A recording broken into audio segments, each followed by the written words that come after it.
Cette capsule vous est présentée par Evo Retro, distributeur d'accessoires cool pour gamers et collectionneurs de figurines et de jeux vidéo, ainsi que par la boutique Maixu pour vos peluches et articles décoratifs geek.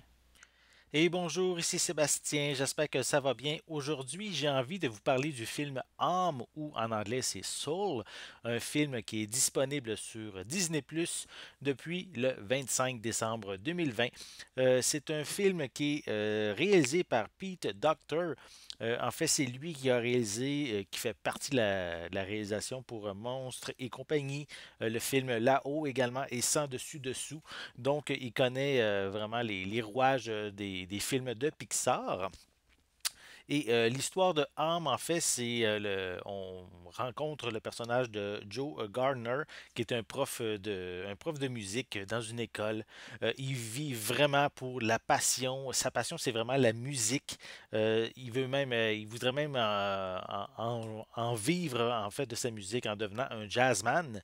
Il va même décrocher la job de ses rêves avec une artiste de la région, mais malheureusement, il va avoir un accident et il va mourir. Donc, il va arriver dans, on pourrait dire, l'au-delà ou presque l'au-delà, mais il va décider de ne pas accepter justement sa mort et avec différents événements, il va rencontrer un nouveau personnage, le personnage de 22, qui est en fait une âme qui n'a pas encore été sur Terre, qui cherche un peu à savoir qui qu'il est comme personne, mais comme âme en fait. Mais elle veut pas. Elle a peur d'aller sur Terre. Et qu'est-ce qui va arriver, c'est que les deux protagonistes vont vraiment se complémenter, vont se découvrir ensemble un l'autre. C'est en gros l'histoire de ce film-là. En fait, c'est un film, en fait, c'est une thématique hein, assez étrangement comparativement aux films de Pixar habituels. Je trouve que c'est un film pour adultes avant tout et avec une histoire, mais avec certains éléments pour attirer les enfants, comme le style visuel, le style des personnages, vont attirer les enfants, mais la thématique en tant que telle s'adresse principalement aux adultes. L'histoire est vraiment touchante, elle explore les éléments avant, pendant et après la vie. On a aussi plusieurs touches d'humour, je dirais principalement lorsque les deux protagonistes vont arriver à New York. Ça va amener certains événements assez rigolos puisque les âmes des deux protagonistes vont arriver. Je ne veux pas trop en dévoiler, mais ils vont arriver dans des corps qui ne sont pas les siens, donc ça va amener différents éléments amusants qui amènent les adultes à rire et j'en déduis aussi que les enfants en tant que tels, avec tous les éléments rigolos qui vont se passer, vont trouver ça aussi bien, bien drôle. Donc, aussi l'esthétique hein, du film, les graphismes sont vraiment éblouissants. C'est extraordinaire, encore une fois, le travail sur les ombres, les lumières les différents objets, les différents personnages ont, c'est euh, vraiment spectaculaire. J'ai adoré ça. Pixar aussi frappe beaucoup aussi en, en amenant matérialisant certains éléments assez abstraits, en fait, comme le tunnel qui va à l'au-delà, le grand avant où les âmes vont s'apprêter à trouver leur corps aussi. Donc, ça, ce sont des lieux qui sont représenté dans le film. On a aussi un genre de grand bazar où chacune des âmes vont entrer pour trouver leur passion. On a aussi, ça c'est quand même bien pensé, je trouve, c'est un océan désertique où on peut retrouver les âmes qui sont en peine, qui sont un peu déprimées. Donc, ce sont des univers qui sont représentés tout au long du long métrage.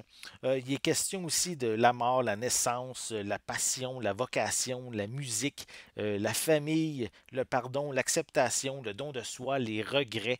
Ce sont toutes des thématiques qui sont représentées à différents niveaux au niveau du long métrage.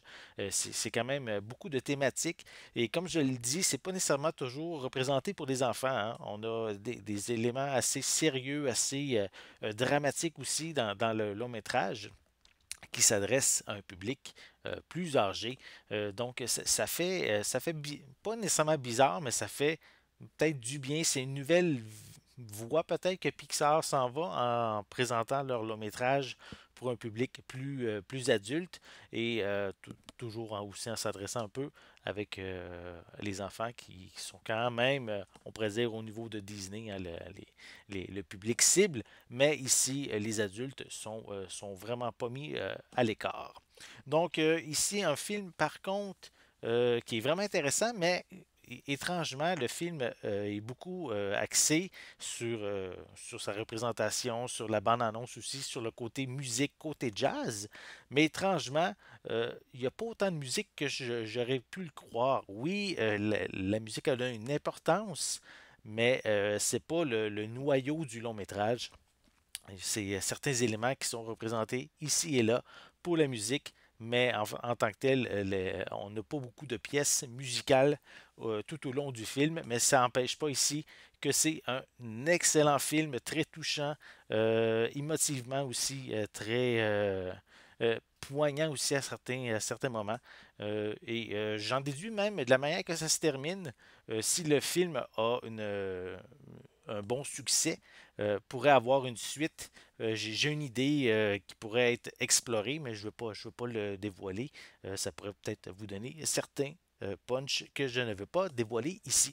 Donc ici, une fable vraiment intelligente, ludique, que je vous invite vraiment à voir sur Disney+. Ça vaut vraiment la peine.